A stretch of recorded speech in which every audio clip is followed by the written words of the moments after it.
When I first covered this story, people were, "Oh, you sassy, you just that and third. Why don't you believe her?" Why would I? The proof came out. The things just wasn't adding up. DoorDash girl, you remember her? You know what I'm talking about. She accused the man of doing inappropriate things to her. Well, this young brother here, he uh he got some footage for us. I want to break it down. I want to spread this to everybody that is watching from my side of the internet, just in case you need a refresher. Rolling footage.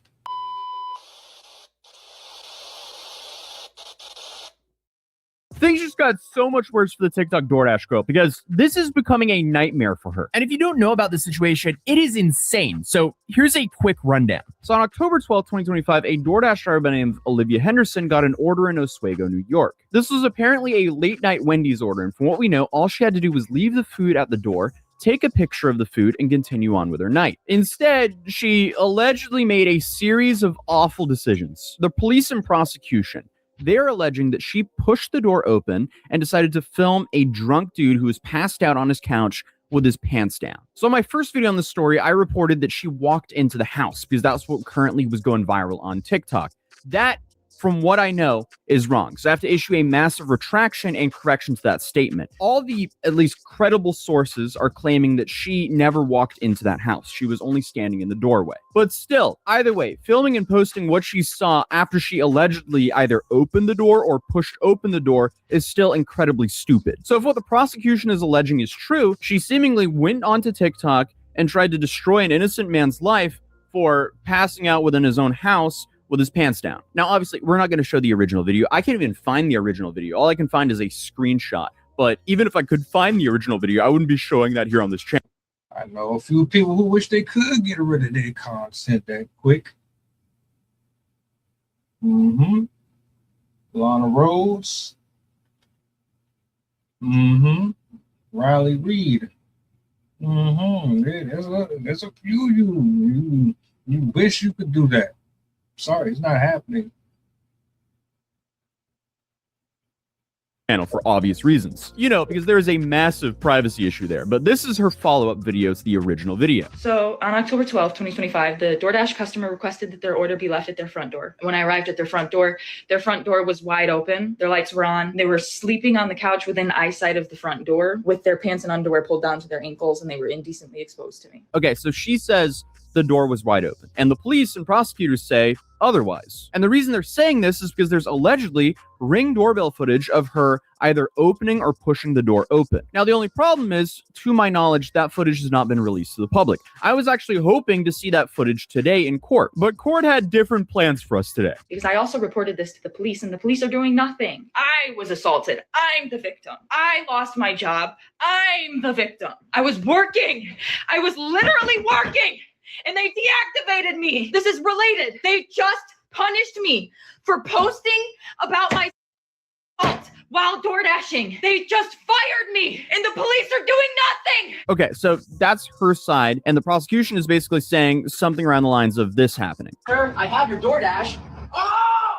Ew! I'm a victim! Now, obviously, that video exaggerates things for humor, and again, correction, she didn't go into the house. Look, she looked like she was putting on a performance. I ain't gonna highlight, when I watched the original before they took the video down, it looked like she was putting on a performance. Like, you know, she knew exactly how she was gonna say it, where she was gonna say it, how she was like, you holding the camera, you ain't got no tears coming down your face, you don't sound strong, you don't even look like you're like, come on, man. The whole thing, it just felt inauthentic and yeah. From what we know. But this was her final response before the trial. Hi guys, it's the DoorDash girl. There have been a lot of people saying things like I entered the customer's home or I opened the customer's door, but I can assure you that I did not do either of those things. And I have obtained irrefutable proof that the door was already wide open when I arrived to the customer's house. But due to its importance, I cannot post that proof at this time. Okay, so we have two sides saying two different things. The only thing everyone can agree on is that the homeowner was laying passed out inside of his own home with his pants down. Then she had her arraignment, which was actually televised, and she asked to ban cameras, but the judge reportedly responded, so now you don't want cameras involved. So I wouldn't say that was a strong start for her, but that was her arraignment. This is how her first hearing went. And as we found out, it didn't go as expected, and it doesn't seem like she's just going to get a slap on the wrist. Back at the airport again, because today we're heading to the TikTok DoorDash girl. You know what? I just like shout out to him. I'm not about to spend a whole bunch of money to go do all this. The journalistic passion that some of these people have to go above and beyond. Love it. I salute it. You know what I'm saying? Trial, which is tomorrow. So we're going to Syracuse, New York now. But I definitely wanted to attend this trial because there's been so many details about this case that have been extremely unclear. So might as well go show up and get them clarified. Yeah, this is the smallest airplane I've ever been on. Whoa, man, amazing car. When did you become a millionaire? What is this for? We're trying to get advice for the younger. On.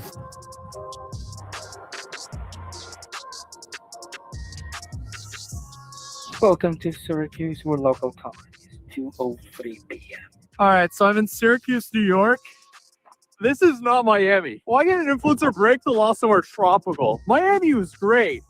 This is rough. Tomorrow morning, I'm driving the last 25 minutes or so to get to Oswego. And apparently Oswego is known for being even colder than this spot. So that's awesome. Good morning. We're getting ready here. It's like 7:50 in the morning here. The trial starts at 7:30. I'll probably try to get there like half an hour early so we have way more time than anticipated. But yeah, for now, coffee, a little bowl of cereal. It's time to wake all up and we'll be good. There's a few things that are probably going to happen today. Or actually, I say that, but in reality, I don't know what's going to happen because there's always surprises when you go to trial. She currently has a public defender, and she's charged with 2 counts. She has one count of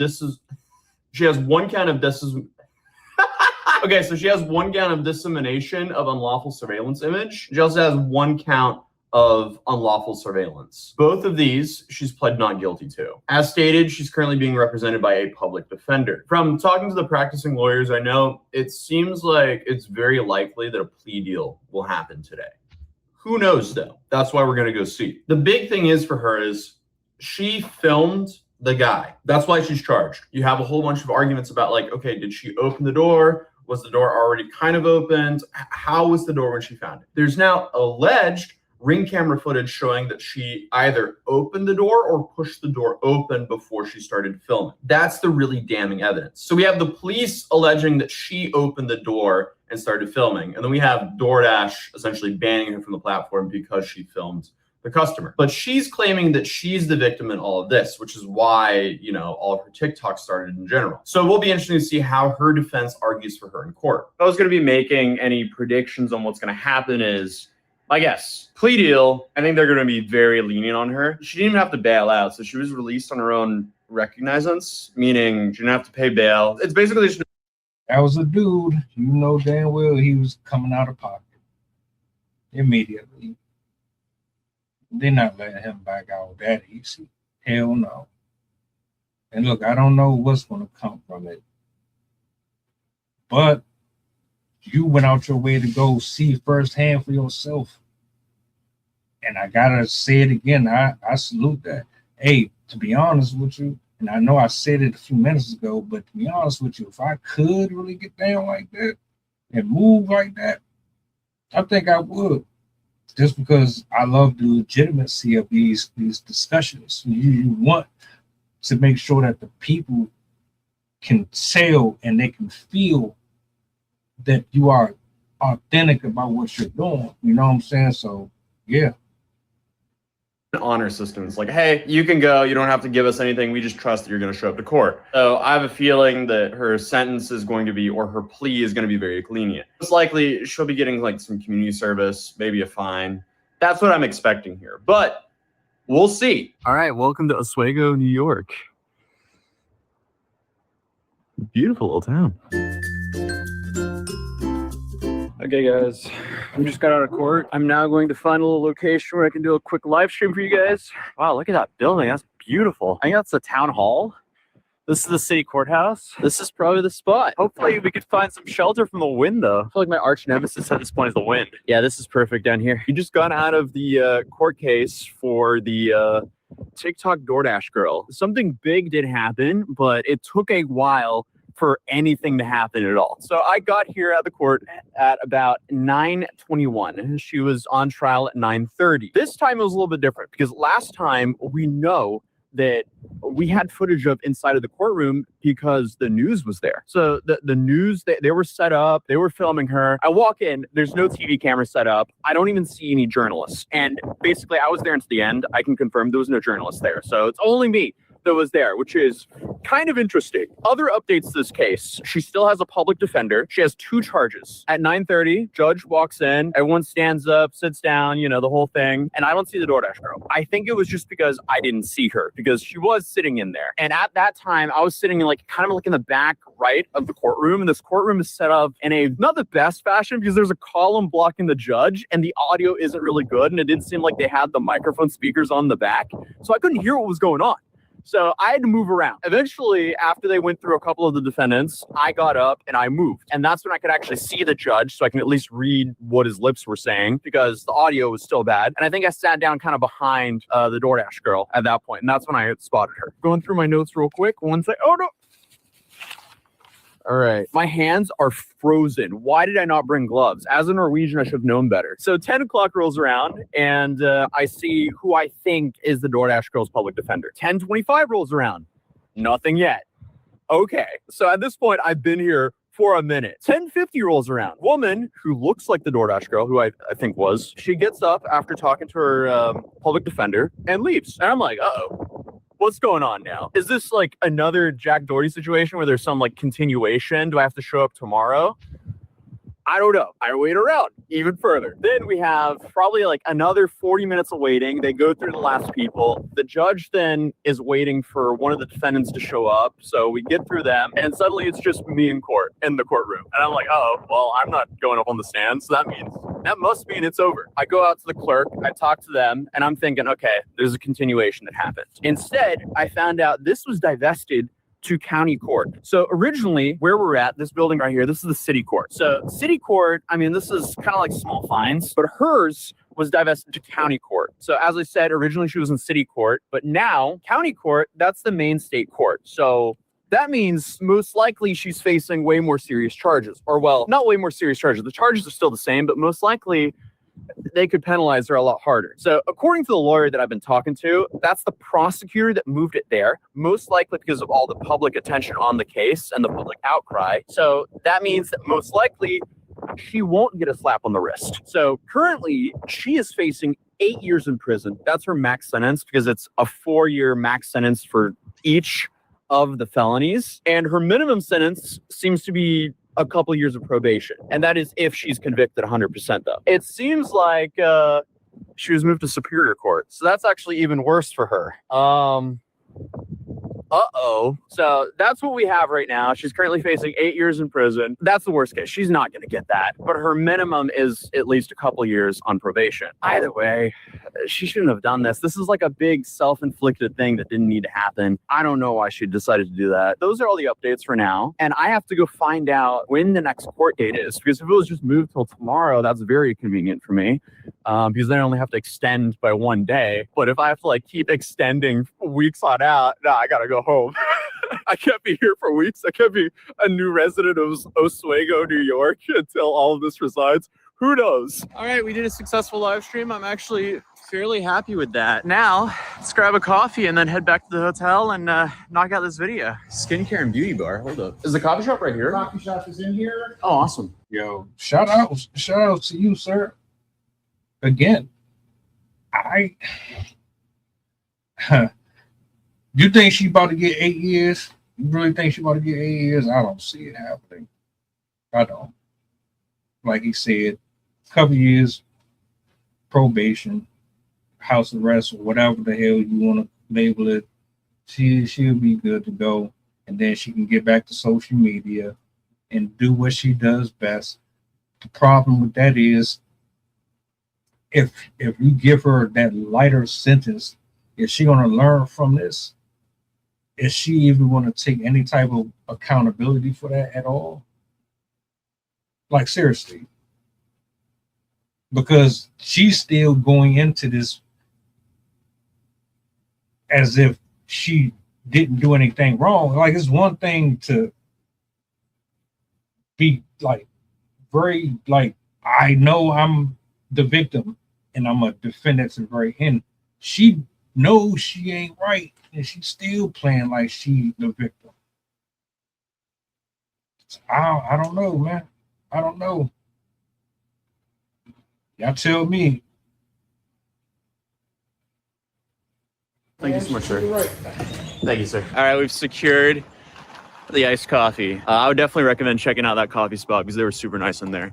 Other than that, let's get back to the hotel and finish this video. Okay, so I'm now back here at the hotel. I started off on one side of the courtroom, but when I positioned myself in the courtroom, I quickly realized I picked like the worst seat possible in the house. Because as I walked into the courtroom, the door never closed. So it was open and there was constantly people going through the hallway talking. So it was hard to hear the judge. Then for some reason, the speakers that were like kind of behind you, normally they're connected to the judge's microphone. So you can actually hear what the judge is saying, but they were not connected. So I couldn't hear the judge. Then there was also a pillar in front of me. So I couldn't see the judge either. So I just picked the worst seat in the house. And I'm here to report for you guys. And if I can't see nor hear the judge, that's a problem. So I ended up crossing to the opposite side of the room and I went to the front bench so I can actually hear the judge because, again, the speakers were not on. So I sat there and I was looking around for Olivia and I couldn't find her. So then I'm sitting here like, okay, am I in the wrong place? But I double checked. It was the right judge and I was in the right courthouse. So then I was wondering, did she not show up? Well, there was a woman sitting in front of me, but I didn't put two and two together because I was looking for a lady with, curly red hair. But the woman in front of me had brownish blondish hair, and it was straight and it was in a ponytail. So that threw me off. But it wasn't until after she stood up and left that I was like, oh, wait, that might have been Olivia. And after talking to the clerk, it probably was. But anyway, she left. I was sitting there until no one was there. And the judge was like, oh, wait, why are you here? And I'm like, I'm just here spectating. And he was like, well, it's all over. And I'm like, okay, all right, I'll see myself out then. So I then went to the clerk and I talked to her and confirmed, no, this was the correct venue. This was the correct judge. And that was probably Olivia. And I found out all the new information about her case. But I guess if Olivia's telling the truth, everyone owes her an apology. If she's lying, then it seems like she tried to ruin the life of an innocent man for attention on TikTok, I guess. Now, should he have been passed out with his pants on his ankles? Probably not, but also he was in his own house. But either way, Olivia claims that she has proof that the door was open from the start. And the prosecutors, they have the opposite. So they also have proof that she opened the door. So as of right now, it's a he said, she said. We don't know the answers because I didn't see any proof from either side today. Regardless, though, this is now a nightmare for Olivia because this has now been moved to a higher court. But whatever the outcome of this trial is, I will be updating you guys. Let me know what you guys think in the comments down below. If you're new here, feel free to subscribe. Drop a like if you enjoyed this video. And shout outs to him. We're going to see what happens. I thought we was about to get a verdict or something. I guess they about to prolong this a little bit further. Y'all tell me, she innocent? She guilty? Does she have some substantial evidence that's going to free her from these accusations, or is she just another person on the list who ruined somebody's life for no reason at all? Welcome aboard the flight. This is pilot Pushite talking. We going back to Memphis and coming straight from New Orleans. The estimated time of arrival is about an hour, and I can turn your ghost if you try and play with my power. So when you look up and see the sun flashing, stay in your seat. If the flight attendant say you making trouble, then we got beef. The turbulence might get rocky. You better not spill your food. This is bread and plain if you get it messy.